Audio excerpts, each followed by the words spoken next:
to the Homemade Podcast of Sports with your host, Jay Pops.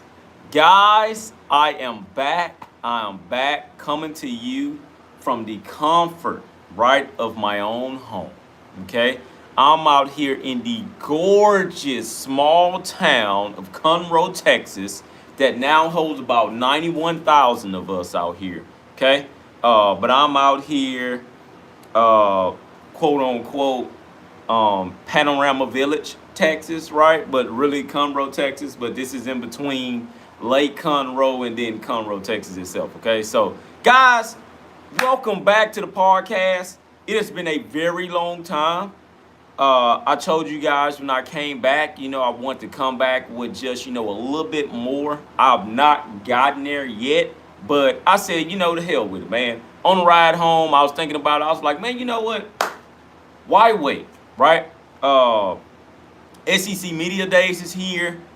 I've been, just having the show running, while I'm at work, being unfortunately, can't just really get into the show like I want to because it's a lot of work that need to be done. But nevertheless, right, I have it running in the background while, I'm handling my business and stuff like that. I cannot sit up here and say that I've heard everybody, okay? That's kind of hard to do when you're actually, supervising something at the same time. But I think I've heard enough, just put it that way. But guys, I've missed all of you. I'm not going to linger around the point that I'm, getting to in this podcast, but I just want to do a little bit of a recap, and stuff like that. And just man, shout out to all of you. Because I know I've been away from this podcast for a while. I know a lot of you have probably given up on the podcast and said, man, he ain't going to make it no more. But no, it's nothing like that. All right. I just had to hit the refresh button, as many of you guys, will say, during life and stuff like that. So, guys, I'm here. I'm still here. I haven't went away. Thanks for all of you guys for making this podcast very special and very dearly to my heart. Okay, this is something I can't let go at all.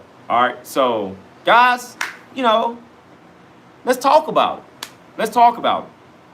So I'm riding in the car. I'm listening to all the different podcasts and stuff like that, man. About X, Y, and Z. Of like what's going on here, what's going on there. Texags is out there at SEC Media Days. Mike and cousin Shane, shout out to those guys. They're out there at SEC Media Days, and as well as a lot of people, that's the hot topic right now. So I'm listening, and I'm coming on this podcast late because of the simple fact of that I had to sit back and I just wanted to listen to some of the things that Brian Kelly had to say. I heard Lane Kiffin, on day one, and just a reminder for everyone out there that may not know. But Brian Kelly came on the first day. Lane Kiffin came on. Shane Beamer and also Clark Lee. Okay? I just wanted to listen to Brian Kelly and what he had to say and everything like that. So, man, I'm just recapping and, just put my own spin on it, right? I'm going to say this for a lot of people that may have already been thinking this and may have already said this ever since Brian Kelly has been with the LSU program. Number one, he's a head coach with a winning record, okay? Number two, he's produced 2 Heisman Trophy winners. Number two, he's produced a Heisman Trophy winner in Jayden Daniels, right? In which is the first round draft pick as well. The only issue with Brian Kelly in his LSU track record is that he doesn't know how to field the defense. Offense, he's been damn good at it, right? You gotta give him his credit. Defensively, that isn't the LSU standard, okay? So man, I'm just sitting here, I'm soaking in what Brian Kelly is saying and stuff like that. This is what I will say about Brian Kelly. That guy's full of shit. And I think a lot of people out there need to hear that. I think a lot of LSU people need to hear that. Brian Kelly is absolutely full of shit. I'm listening to him talk, and it's just everything that's coming out of his mouth. I just find that hard to believe in what that guy's really saying. That guy is a coach that isn't going to speak from the heart. He said a lot of things about, yeah, Haven, man, it's for the kids. And don't get me wrong, I don't know the guy personally, but this is just me listening to him. Nothing from that guy's mouth sounds genuine, okay? And I remember a lot of you guys getting on the podcast and a lot of you guys around the country just, getting out there with the national media and was presumably saying that Jimbo was basically the same thing. Jimbo was full of shit too. Now, I think the thing about Jimbo could just recruit his ass off, so that just didn't sit well with a lot of people. Brian Kelly can't recruit his ass off. I'm going to say that now. And Brian Kelly is not genuine. He's a good coach, don't get me wrong, but he's just not a genuine coach. That guy said a lot of things about where the program is headed, how he felt about the program, where the defense is, stuff like that. Man, we just seen one of the most, not the most, but one of the most talented LSU rosters walk off. And, of course, right, you guys can come on here and say this all day long. A&M had one of the most talented rosters, if not the best they've ever seen, period. Go 5-7. Yeah, I know that part. And then go, 7-5 the next season. But Brian Kelly had one of the most talented rosters up under his team. And he didn't do a damn thing with it. He went 9-4, right? He won the bowl game and then went 8-5 before anybody comes on here and say that.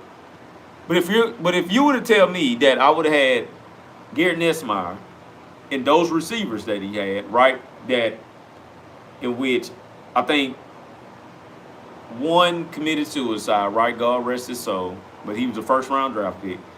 And then the other guy, I can't remember if he's coming back or not, but LSU produces wide receivers. We seen that. We seen that under Brian Kelly. They produce wide receivers. And Brian Kelly's went to the SEC championship game, right? We got to give him that, stuff like that. That guy, man, I don't think, no, I can't say that because I believe LSU will be a playoff team this year. I honestly believe that. But if they do not be but if LSU is not a playoff team this year, Brian Kelly will be fired at the end of the season. Or if he's not fired at the end of the season, he's walking into an enormous hot seat on next year. Okay? That's and like I say, what I got from Brian Kelly was just a lot of talk. That's just all that he gave me. He didn't give me anything to believe in. And I'm not going to say I was disappointed. It's just a simple fact of that this is the LSU version of Brian Kelly. I think at Notre Dame, he was a bit better, right? But the pressure was on at Notre Dame. Man, at LSU, the pressure didn't get any lighter. And from my understanding, when he came in, he said he wanted that pressure.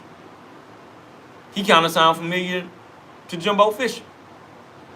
If I'm just being totally honest with you, that's what I get from Brian Kelly, Jimbo Fisher.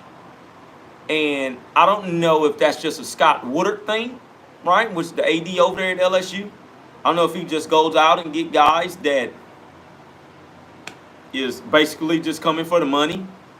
Shout out to the guy that's holding, making negotiations for their contracts, because Brian Kelly and Jimbo Fisher obviously got paid, right? But I don't know, man. I don't know where they're going with that LSU program.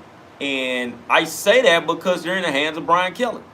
And I don't believe Brian Kelly was ever fit for LSU football. I could be totally wrong, right? I know in that first season, they proved everybody wrong. Then that second following season, Jayden Daniels was a Heisman Trophy winner. But let's be real about it. They didn't do anything in that second season with Jayden Daniels. He broke all kind of records, went first round, but what did they do? It's LSU that we're talking about. And at LSU, you're supposed to go to the playoffs, so you're supposed to be in the playoff conversation. They were in the conversation until, you know, A&M broke their backs last year. You know, with Marcel Reed pulling off a miraculous comeback. A magnificent comeback, by the way. All right? And it's just it's crazy to me. I don't believe in Brian Kelly, and I'm just gonna leave it at that. I don't think their defense will be good this year. I think they'll be okay, and they'll do just enough to get them to the playoffs, right? I think their offense will be good. I'm gonna honestly say that. I think their offense will be good. And the record I got for LSU, I got that team going 10-2, possibly 9-3, 8-4 being the floor for LSU. And I can't go any further than that. Is 8-4. If it's a 7-5 season for LSU, somebody over there is getting fired. Okay, and they're getting fired quickly. Okay, they're getting absolutely walked out the damn building. But I do have LSU going 10-2. I have them beating Ole Miss at Ole Miss, and I know they hadn't won over there in a while now. But I have them losing to Alabama, and I have them losing to LSU. I mean, losing to Texas A&M, and Texas A&M hasn't won over there at all. And the more and more I think about this season, the more I think about Mike Elko and what this guy is establishing at Texas A&M. And number one, Elko was only one game away from going to the SEC title game. And I don't know why everybody just shoves that down the books going into this season, because everybody thinks because of the simple fact that Marcel Reed is starting, this A&M team ain't going to be good. But now I hear everybody kind of flipping the script and saying, well, no, we're not talking about Marcel Reed. We're talking about the defense. If you know Mike Elko, then you know. And if you know Mike Elko, then you know Mike Elko is going to get Jay Bateman to tighten up that defense. I'm pretty sure Mike Elko got in Jay Bateman's ass at the end of the season and told him how bad that defense was. Okay? And that's the reason why he went out there and recruited. And he brought it. Look, I don't think nobody's talking about this as well. Mike Elko is bringing in excuse me. Mike Elko is bringing in the number 9 recruiting class for the 2025 for the 2025 recruiting. And nobody's talking about that because they were number 9. When they were Jimbo Fisher, signed a number 1 class, number 4 class, 5 class here, 6. Elko in his first season, right, in which he couldn't fully recruit, he done all that he could do, him and his coaches. They brought in the 17th ranked recruiting class, right? I mean, or the 19, I think, with only 17 commits. And Terry Bussey headlined that class. Okay, but anyways, you know, I feel like, man, we'll get to A&M when we get to A&M on Thursday. And I had to look at something again because I wanted to know when A&M came up, and I was like, man, when did A&M come? I couldn't remember if it was tomorrow or Thursday. And A&M comes on Thursday, and they are the last. And Mike Elko is the last coach to be interviewed for SEC Media Days. We're on the last day, okay? I'm going to get to that later on in the podcast. But with Brian Kelly, man, for LSU, I got them with a 10-2 record, and their losses are to Texas A&M at home, in which that place is going to be rocking, deadly. And I got them losing at Alabama, okay?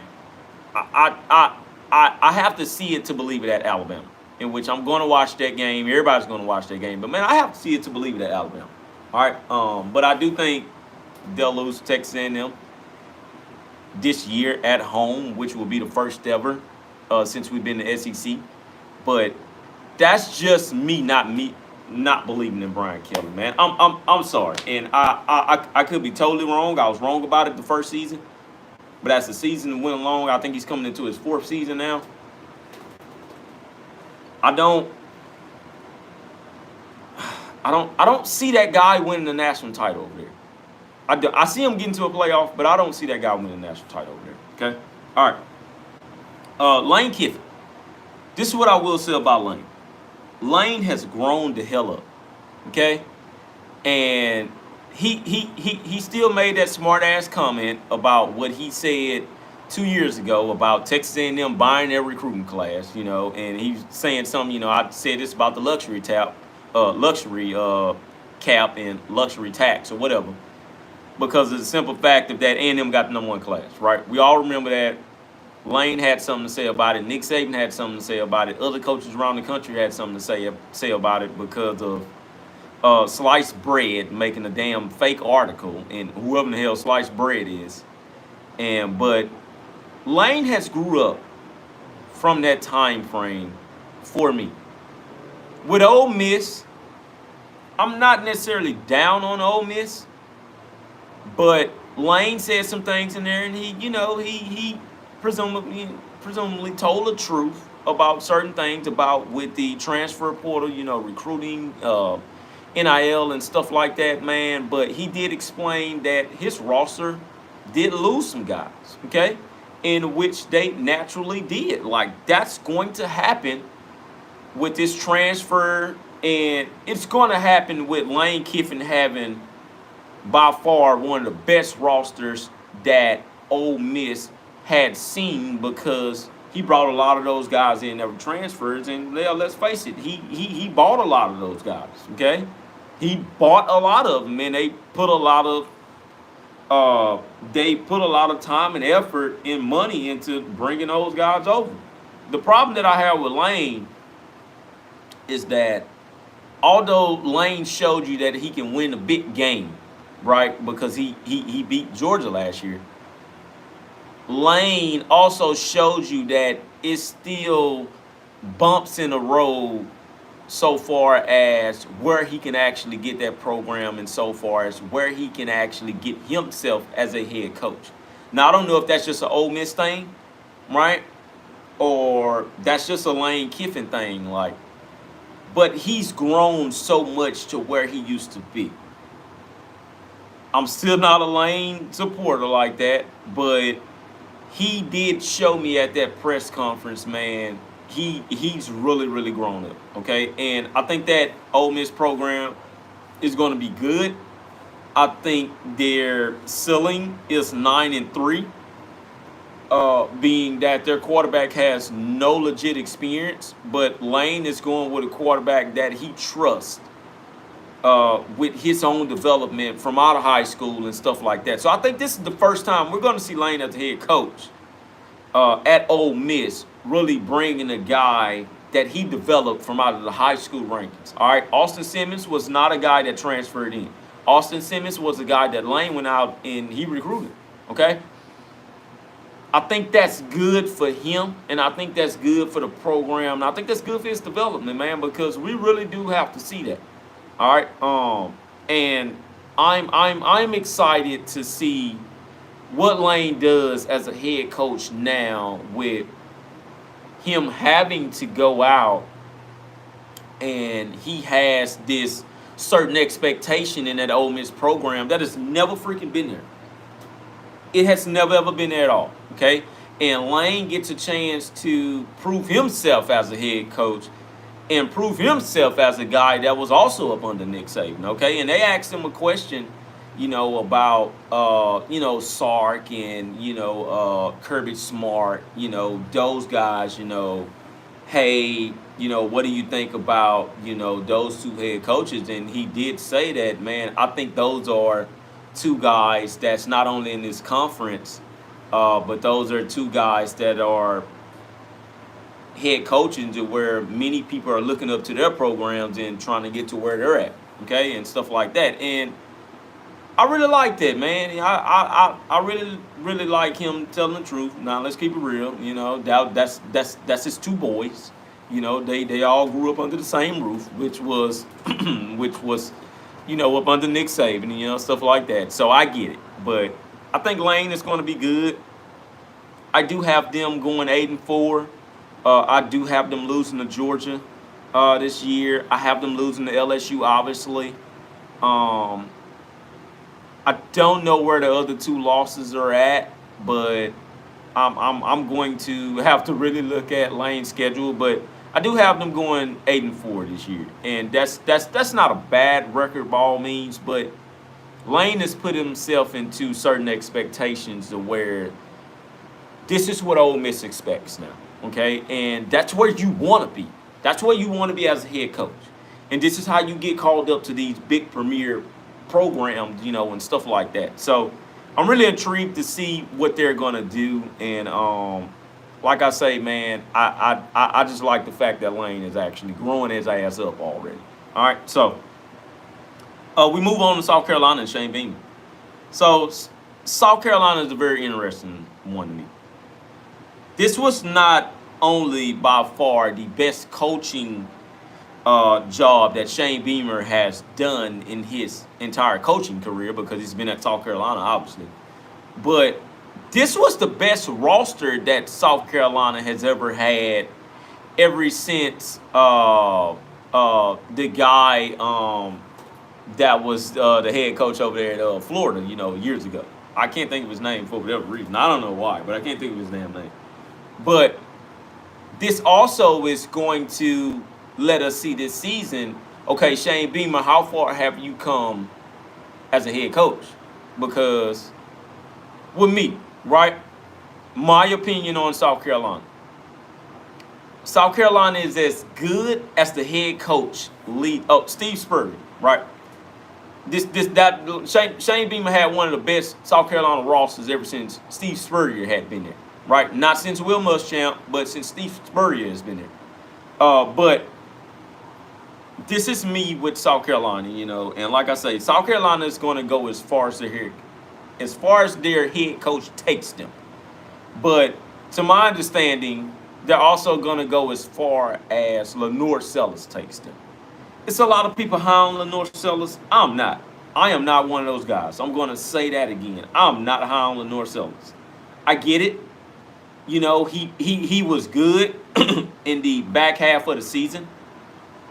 I do think the young man is going to be good, but I don't think the young man is as good as everybody's hyping him up to be. I just don't. I don't see it. I looked at an interesting fact, right? I looked at the passing yards ranking. They were 75th in the country. But for whatever reason, everybody is hyping Lenore Sellers up to be top 5 quarterback because he made a couple of plays scrambling. But I didn't see any significant plays where he was passing the football. Like, that's my only knock. And I say that because that's a lot of other people knock, that's a lot of other people knock, including, hell, Texas A&M's on fan base on Marcel Reed. And a lot of you guys are telling me that Marcel Reed can't throw the football, he can only run. And I saw one comment of where they said, man, Marcel Reed's a running back playing quarterback, and that just absolutely blew my mind. But if you're going to tell me that, then I'm going to say the same thing about Lenore Sellers. I guess he's a running back playing quarterback too. But Lenore Sellers doesn't remind me of Jalen Milroe. He doesn't remind me of Jalen Hurts. And those were also two quarterbacks that everybody said that they're running backs playing quarterbacks. I don't know. I don't see it yet. However, I can be proven wrong, right? Obviously, I was proven wrong in the Texas A&M and South Carolina game, but I'm going to flat out say to you guys this year, A&M stopped being competitive in that game once Le'Veon Moss went down. And then again, Le'Veon Moss went down so early, right? And where Marcel Reed was a big factor to why going into halftime, that game was tied. But Marcel Reed didn't get his credit. He doesn't get his credit for that at all because he didn't win a football game. They lost by multiple scores. You know who really let us down in that game? And I don't know why people don't talk about this. It was the damn defense. The defense couldn't get a tackle at all. And we let, and when I say we, I'm talking about Texas A&M, they let Lenore Sellers look like Superman out there. And as the season went on, I'm not going to sit up here and say Lenore Sellers looked like Superman. He was just, he was a guy that was just able to make plays, man. And credit to Shane Beamer and his offensive coordinator for putting Lenore Sellers in certain situations that made him look like that. And credit to that stout, very stout South Carolina defense that they had last year. That team was led by their defense. And once again, I don't get the hype around South Carolina and what they're going to be this year, because they have a gauntlet schedule. Alabama is coming in there. I'm giving Shane Beamer and that crew a loss. Okay. They also have to play Ole Miss at Ole Miss. I'm giving them a loss. They have to play LSU at LSU. I'm giving those guys a loss. They have to play Texas A&M at Texas A&M. I'm giving those guys a loss. They have Clemson coming into that house. They hadn't beaten Clemson at home ever since Steve Spurrier. I'm giving those guys a loss. That's 5 losses right there. So I get it, and I understand that South Carolina can do some things and where they can sneak up on some people, but I also look at Shane Beamer's record. Like, what has Shane Beamer really done? And I'm not saying Shane Beamer is a bad coach or anything. And hell, once this game comes up, somebody's probably going to get a hold of this clip and they're going to post it all down that locker room for South Carolina to see. In which, man, that's perfectly fine with me. But I'm not doing nothing but telling the truth. Like, what has Shane Beamer done? You know, other than start beating Texas A&M for once. In which he has. The guy has started to beat Texas A&M. We haven't won the game down there at South Carolina ever since he's been the head coach. So every time that game pops up at South Carolina, I can't say that we're going to win that game. It's going to be a toss-up. However, you're coming to Kyle Field this year, I will say that will be a win. I'm sorry, that's me, and I can be proven wrong, man. I can be absolutely proven wrong. A lot of people come on here and say, "Oh man, you jinxed us," you know, and stuff like that. But if I'm looking at this thing correctly, and if I'm honestly speaking, Texas A&M by far has the most experience on defense and offense coming back for this season. We all know where experience led this team to when they had experience, even with a different coach, with Jimbo Fisher. It led to a 9-1 record. I don't care about it being 2020. It led to a 9-1 record. But anywho, we're talking about Shane Beamer. I didn't get a chance to see him. That's one of the guys I didn't see. But I don't get the hype around South Carolina. And shout out to SEC Mike for saying this, but SEC Mike also put South Carolina as like the 9th best team in the SEC. You know, so that lets me know that I'm not the only one. You know, and it's one of those, man, you have to show me, you know, that you're consistent. And I can say the same thing for Mike Elko. He has to show me that he can be consistent. You know, so. Anywho, that's all I have for South Carolina. Okay, Vanderbilt, Clark Lee. I love what he's doing over there. I kind of had a feeling that he was going to get to something at some point. I don't know why I had that odd feeling, but I had no clue who Diego Pavia was until he got to Vanderbilt. But I do think they're going to be a decent team. I don't think they're going to be a 8-4 team. I think they're probably going to have the same record that they had last year. I don't think they sneak up on anybody this year. Okay, that's what I honestly say about that. I did not see Clark Lee interview at the podium or anything. But I did hear a couple of things that Diego Pavia was saying. He's starting to call out programs in which I don't agree with that, right? Being that you are at Vanderbilt, Vanderbilt has a record of losing, and they have a horrible record of losing. I don't think they're going to be a 9-3 team. I think that team is going to go every bit of 7-5. I don't have their schedule pulled up, of course, but I do think they are going to go 7-5. Okay, I like Clark Lee as the head coach. I do think he's going to have one of those seasons in where you're going to look back and you're going to say, "Damn, where did this Vanderbilt team come from?" I don't think it's this season. I just don't. I do think he has some good players that he's recruited specifically for that program, and I don't think this gets talked about enough. Vanderbilt is a very hard place to get accepted to. They're just like the Notre Dames of the world. They're like the Stanfords of the world. They're like the what's another Big Ten school over there? They're like the Michigans of the world, the Texases of the world. Hell, Texas A&M, I can kind of lay those guys out there too. Like, man, you're not going to get accepted into all of these schools. Like, they'll make you an offer, but you do have to have the grades. And where Vanderbilt is more of a prestigious academic school, right? And it's only certain guys that you can offer, and when they tell you they accept, they get recruited. They're actually coming to the program. A couple of these guys just can't go to Vanderbilt. And I'm not doing nothing but telling the truth here. A lot of these guys can't go to Vandy, man.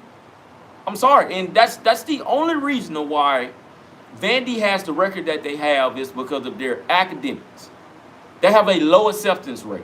You're not going to get accepted in there. Not just anybody can walk in there, man. I'm sorry. And that's with the, like I say,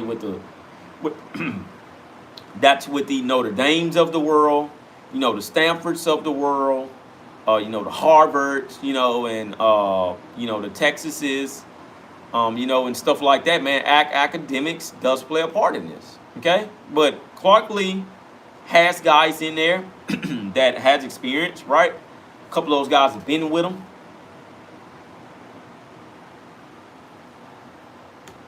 A couple of those guys are transferring in, stuff like that. And I do think they're going to be good in Vanderbilt terms. All right, good in Vanderbilt terms is usually you going 6-6, 7-5, 8-4. It's kind of like, okay, look out, we're putting people on notice, stuff like that. So that's all I have on Vanderbilt.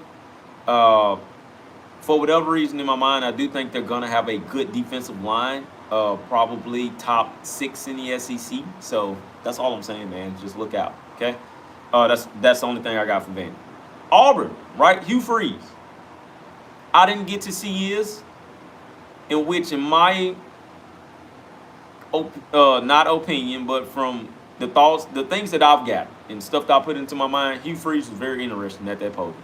Okay, Hugh Freeze, ever since he's been at Auburn, and Hugh Freeze beat Texas A&M, by the way. Hugh Freeze at Auburn. That is a very interesting guy. He was very interesting when he was at Ole Miss. Okay. But I will tell you this. If Hugh Freeze has a losing record this season, he would no longer be a Auburn football coach. I think Hugh Freeze's real test comes at Texas A&M. That is a very big game for both of these programs. That game will be sold out. Okay? Don't know what time it'll be. I'm not going to act like I know that. In which, hold on, let me look. I can actually look here. Look at that schedule, man. No, it's still TBD. That game will be a sold-out game. I'm hoping they turn that into a night game, just like how Auburn done us over there at night. I'm hoping they turn this one into a night. I got a feeling it won't be. It'll be more of a 3 o'clock. I got that strange feeling they're going to do that. They just don't want to give us Auburn at night for whatever reason. But I do think both of these teams will be very well undefeated. Okay, I think And them had, of course, they're gonna be then gone through the way bigger test than Auburn, the game before because they have Notre Dame before that game. But that's gonna be Auburn's very big test in that month of September. That's gonna be a very very good one. Okay, but Hugh Freeze is a very interesting one. I think a lot of people brought up the golf and stuff like that. I'm still not getting the rap of what the hell they're talking about with this golf thing, but obviously that's between him and Lane Kiffin or something like that. Uh, I think Hugh still wants to lean on high school recruits to do it for him, right? Because he does know how to go out there and recruit. He does know how to get good quarterbacks into the program and develop those guys, and put them in the first and second round, and stuff like that. And he does know how to develop wide receivers, running backs, sort of things like that. I don't think this is another one, man, and this is crazy. Hugh Freeze is not a genuine guy, neither. I'm not going to say he's there for the money, but Hugh is there for the money. Hugh is there for the big time contract, but Hugh is also there because he just loves the game of football. Okay? I don't think he's genuine with his words, by all means. I think Hugh just says whatever comes to mind at that time. But in-game coaching, I can tell something is just off about him and Auburn. And I don't think it's a good fit. I could be totally proven wrong, right? This is probably something that the Auburn team will clip and put around the locker rooms as well. But I just don't see it. I don't think he's a right fit for that program. I think it's a lot of people probably in his way, that just may be an Auburn thing over there. But we have seen Auburn be good. We've seen them be rinky-dink good under Gus Malzahn. And I hated that guy's coaching. I hated Gus Malzahn coaching. But it worked. It worked for him. But he was very rinky-dink. He didn't develop first-round talent at Auburn like he should have, right? But I don't think Hugh Freeze is doing a better job than what Gus Malzahn would have done. That's just how I feel about it. I don't think Hugh Freeze understands Auburn, and I don't think Auburn understands Hugh Freeze. And that's the reason why you're seeing a big disconnect. I think Auburn could be a good team, and I do think that team is going to go 8-4 this year. Okay, I think they lose to Texas A&M. I think they lose to Alabama. I think they lose to Georgia, and I gotta see who else Ole Miss played. I gotta see who else Auburn plays. I'm not sure if they play LSU or not. I think they lose LSU. If they play LSU. I don't know, man. I don't see it. And when he comes up there to the podium, he doesn't put any confidence in me, none whatsoever. And I understand this is nothing but talking season right now. But Hugh Freeze, I don't know. I don't know. It's a big question mark with Hugh Freeze for me. It has always been that. I was excited when he came to Auburn. I was like, man, this is going to be a stacked coaching trio in the SEC, but none of that has really panned out. But who knows, man? Hugh Freeze could totally come in there and dominate the SEC this year. It's one of those. We'll see. Okay. Kirby Smart. I got to see a little bit of his, but I naturally just really heard him talking most of the time. Kirby is going to be Kirby. Okay. And what Kirby did say that was very, very interesting to me was that, man, we go out and get these guys, right? If guys don't want to come here and put in the work, I tell them just don't come. Don't sign on the dotted line. Don't commit to me. right? If you're not going to come here and be willing to put in the work. And I thought that was a very good note sent out there to the entire high school recruiting, including transfer portals. Guys that are out there that's just waiting in the wings. Like, once again, man, Kirby is going to be Kirby. Okay? Kirby's not going to get up there and be flashy. He's not going to say some things he shouldn't, right? He just basically talked ball. That's it. I mean, I don't know what else to say about Kirby Smart and what he done, in day two here, along with Hugh Freeze, and stuff like that. But I do think Georgia, uh, I do think Georgia will win the SEC. But I think it's ultimately going to come down to them and Alabama. I honestly do. No, I don't have A&M going to the SEC championship this game, man, they probably will end up there. I can actually see it happening. I just don't have them going on my end right now. Okay, but I can also see Alabama, getting back to the guys that they were with Kalen DeBoer, because I do think Kalen DeBoer is a good coach, But I also think Kirby is still at the top of the food chain. And man, you just have to knock Kirby off of the ledge for me, because as of right now, Kirby isn't going anywhere. So I mean, I can't. I'm not going to say anything bad about Georgia other than speeding that was going on over there. But ironically, you don't hear anything about speeding anymore, dude. So obviously, Kirby nipped that in the bud, talked their asses, got them straight. So it's kind of like it is what it is on that. But I don't see Kirby potentially losing any game other than the Alabama game. That's it. I have Georgia going 11-1.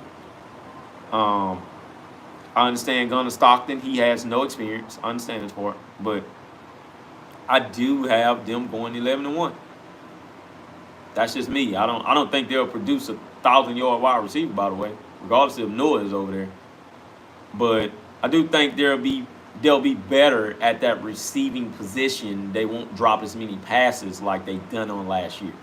So I got them going 11-1, getting into the SEC title game, getting into the playoffs, and possibly winning the national title this year. Okay, so that's my take on Kirby Smart. All right, Tennessee. I did hear a lot of Josh Heupel. I don't really have anything much to say about Josh and what he said. I think he just understands Tennessee, right? But my knock on Josh is that he isn't recruiting how the way he's supposed to recruit at Tennessee, in my honest opinion. Because if you're telling me that Butch Jones can get in there and sign a top 5 class like every other year, then there's no reason why Josh Heupel, with the records that he's been able to amass and the draft picks that he's put out at Tennessee, they can't get top 5 classes like Butch Jones. That's my only knock with Josh. Okay? He's more of a 3-star developer type dude, in which is nothing wrong with that, but you're at Tennessee, man. You're at Tennessee. I don't think they're going to be as good this year as they were last year. And last year, they wasn't even much good. But their defense carried them to a 10-2 record in a blowout loss against Ohio State in the playoffs, in which everybody knew they was going to lose that game. Okay, it's not a soul in this world that can tell me you really honestly thought that they could match up with Ohio State because you seen Michigan beat Ohio State. Nobody. Okay? So I think Tennessee will be good. I don't have them at 9-2. I have Tennessee more being an 8-4 team. I have them really being 8-4 because number one, the quarterback, you don't know what he's going to do. The running backs, I think they'll be good, right? The defense, I think will be solid, but you just don't have elite talent down there in Tennessee. You don't. And that's the reason why I just said my only knock on Josh Heupel is that he doesn't want to get elite talent down there and put them all together. Like, you can do that. Like, don't act like you can't, because we've all seen it before. Get you some elite talent and come to Tennessee, change the game. I think he's riding on the wave of beating Alabama.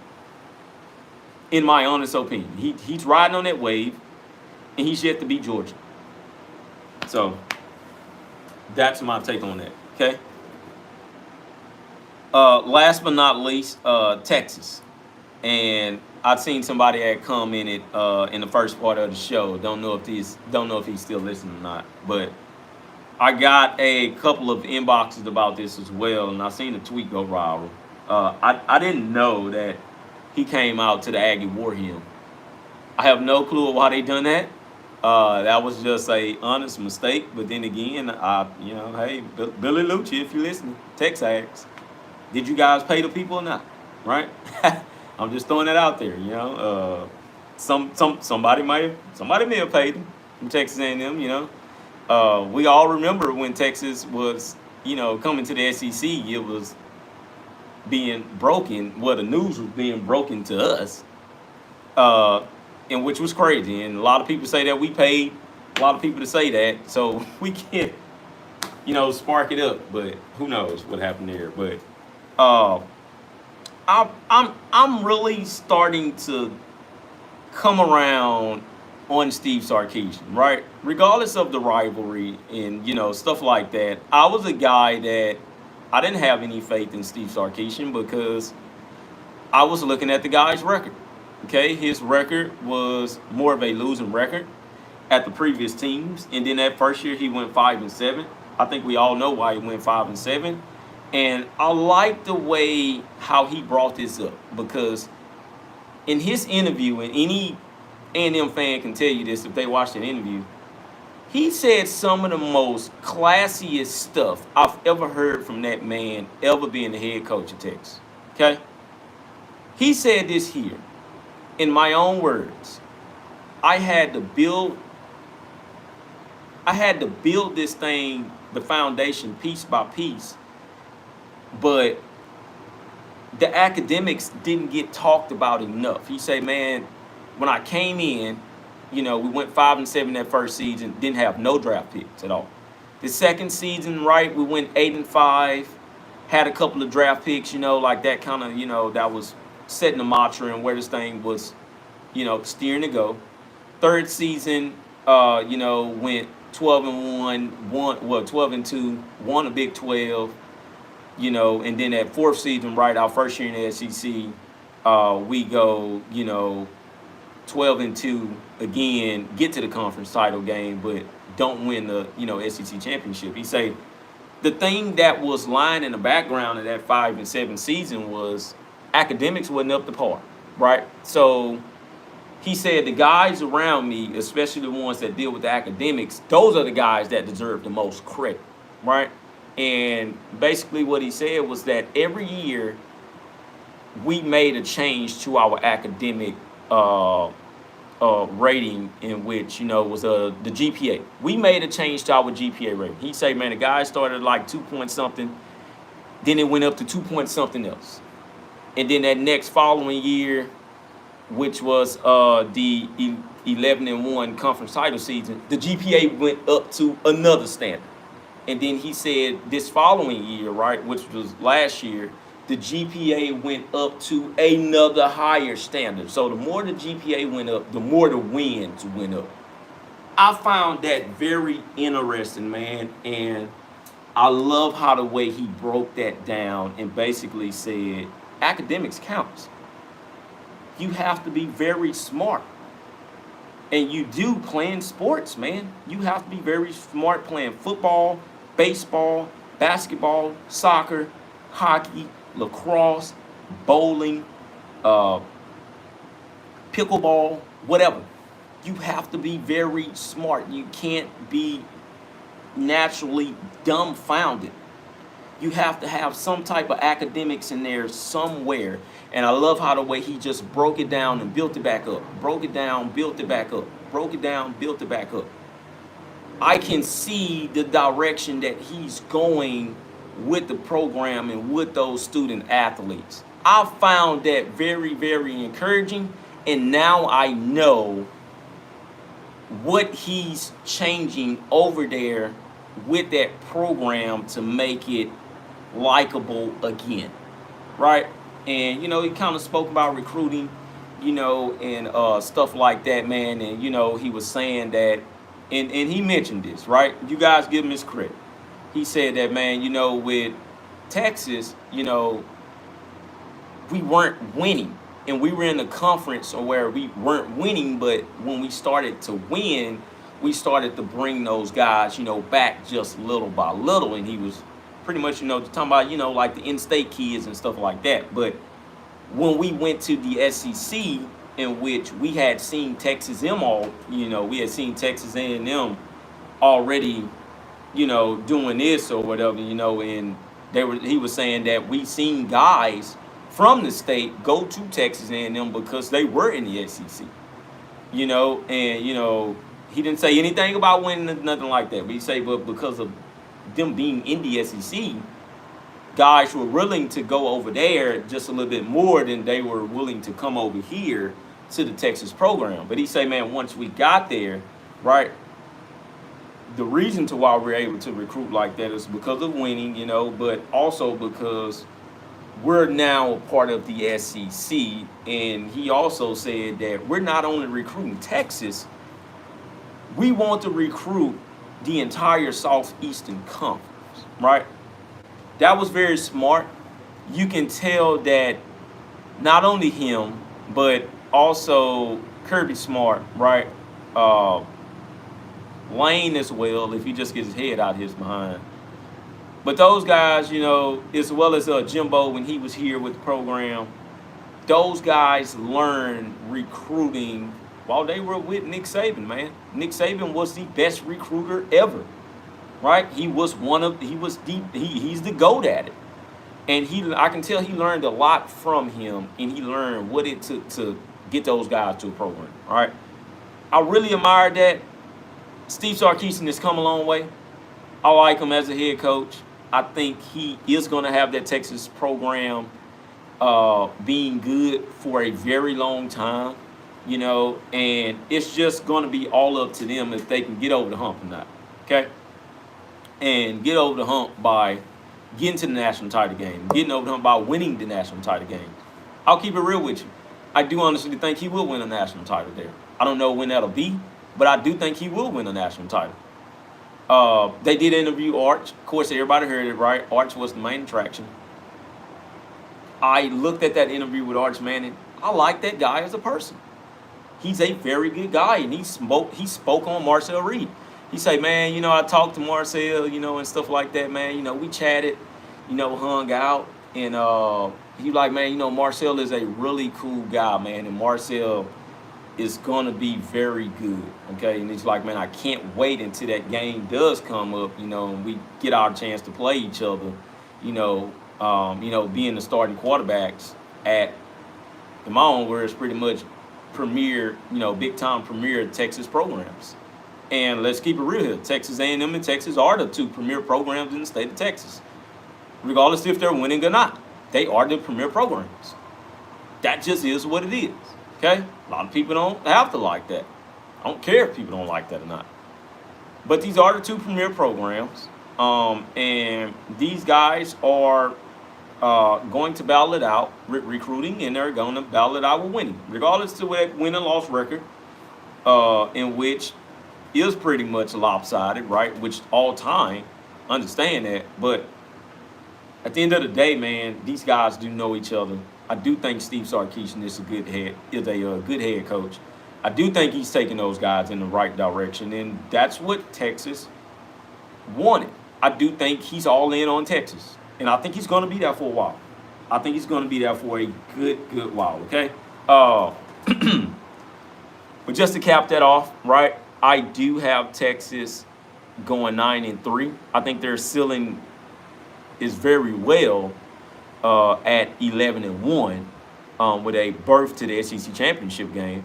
But I just think with Arch, man, I look, I get it. Arch is going to be hyped up. I am in the believings that Arch will be damn good. Okay, I am also in the believings of that Arch will win him a national title before he leaves that school. I am in the believings of that. What I'm not in the believings of is that Arch is going to do it right then and now this year. I think that team goes 9-3. I think it's a very damn good. No, it's a very damn dominant 9-3 team. And the losses that I think they have will be Ohio State. I think they will lose to Georgia. And it's going to be a toss-up of them losing to either Florida or they're going to lose to Texas A&M at home. Okay? I honestly do have that. There's nothing wrong with that. That team could totally flip what I just said and go 10-2. You know? But I don't have them going undefeated. I don't think nobody has them going undefeated. And I don't have them playing in a national championship game. I think with them going 9-3, that team is still going to go to the playoffs. I'm going to sit up here and say that for everybody in the back. We're going to the playoffs, okay? So that's all I have on Texas, okay? Now with Texas A&M, like I said, I was going to get into these guys a little bit later on, right? And I'm going to just make it a little bit short. So Texas A&M is on the last day, of course, right? And Mike Elko is the very last coach for that day. I get it. I understand it's the last day. You know, people think a lot of people are going to be going home already. I honestly think a lot of people are going to stick around for Alabama tomorrow, of course. And I think a lot of people is going to stick around to hear Mike Elko talk. The reason why I say that is because Texas A&M, in my opinion, will go 10-2 this season. The losses that I have for Texas A&M this year are LSU and possibly Texas. Those are the only two, okay? However, Texas A&M could also go 9-3, with the losses being to LSU, maybe a loss being to Florida, in which I have that as a win, and one being to Texas. I think with Texas A&M going 9-3, they can also get into the playoffs. I think that'll be a team that'll sneak right on in there. It's nothing wrong with being 9-3, but I do think enough people stick around because they do want to hear what Mike Elko has to say. Okay, this is what I've seen with Mike Elko. Number one, he can recruit, right? Because he too has learned from one of the best recruiters that was in the game when he was here, and it was Jimbo Fisher. Okay. And he showed you that he can do it on his own without Jimbo Fisher, and he can do it at a place where Jimbo Fisher was. And as of right now, Mike Elko has the number 3 recruiting class for 2026. I think he can end the year at number 1. I really do think that. He's going to push, and I think he's going to get a flip. You know, going to get 1 or 2 flips here and there. Okay? The thing that I want everybody to pay attention to with Mike Elko is one, what I said at the first beginning of the podcast. He was 1 game away. I think Mike Elko, no, ain't no thing. I know that Mike Elko is the perfect fit for this Texas A&M program with its core values, with its traditions, with the style of play that they want to play, which is run the ball down your throat, throw it, you know, every now and then. The reason being is because Mike Elko also knows that I don't need a elite passer. I just need a guy that can get the job done. I think with Marcel Reed and the receivers that he's got, in which they're not giving him enough credit for, they're going to go out there and they're going to get the job done. I think that defense will be damn good. I think it will be a no-fly zone this year. I'm anxious to see where that defensive line, you know, holds up their end of the bargain. You know, I'm anxious to see that. But I do think that offensive line is going to be dominant. I think that offensive line is going to be damn dominant. I think that running back core is going to be dominant. You know, if we have a fully healthy Moss rolling throughout the entire season, let alone he's splitting carries, with E.J. Smith, Amari Daniels, and also Ruben Owens, in which people seem to forget about, that team is going to be a good running threat. It's going to be a lot of people trying to figure out ways to stop them because Le'Veon can catch out the backfield. Amari Daniels can catch out the backfield. Ruben Owens by far can catch from out the backfield.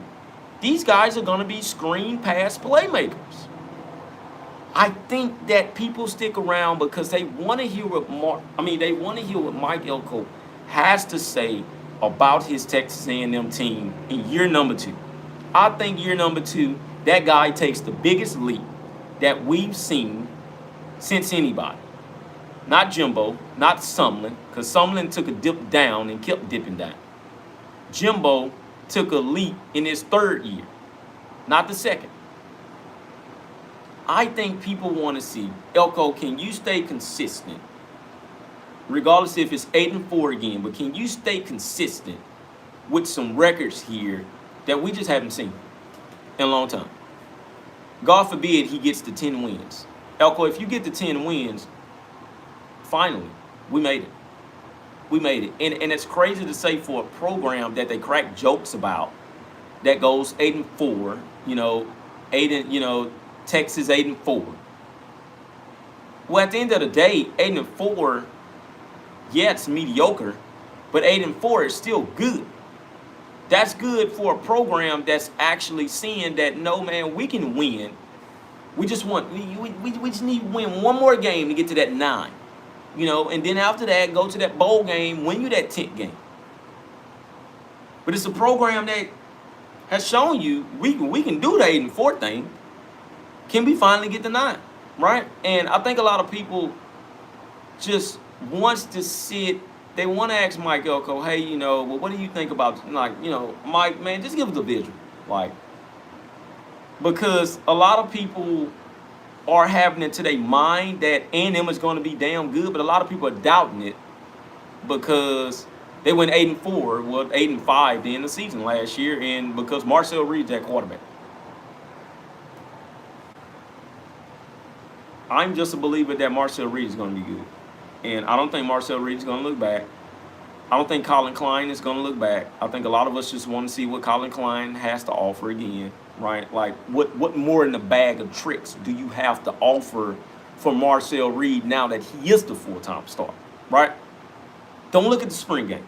Spring game, look, throw that behind you.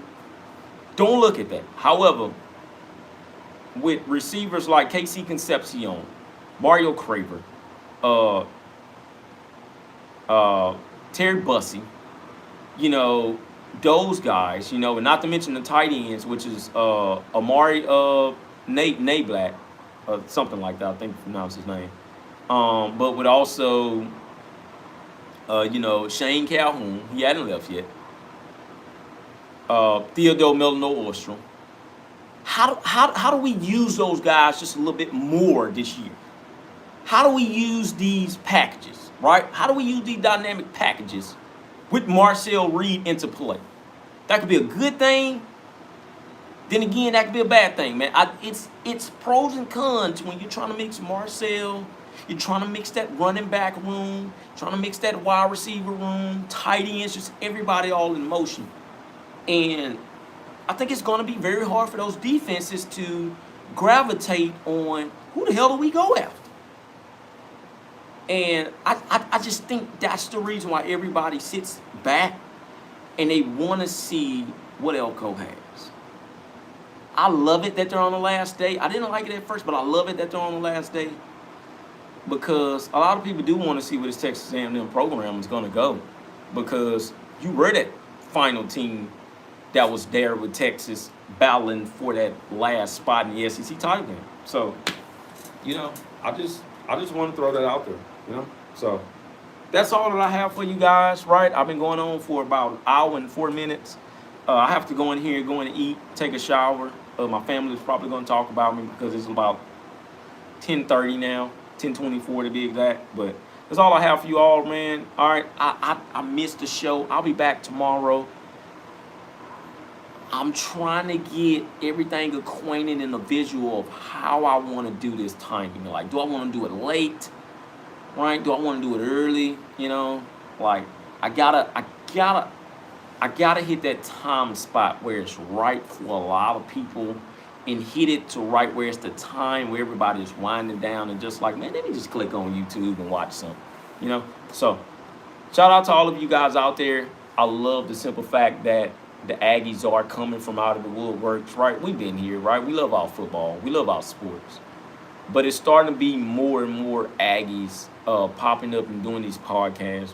It's starting to be more of the, shout out to that guy that signed on to Rivals for the Aggie Yell thing. The guy that signed on to On 3 for the Aggie Yell and stuff like that. But it's starting to be more of that, man. And I love it. You know, this is a program that have one of the largest alumni fan bases.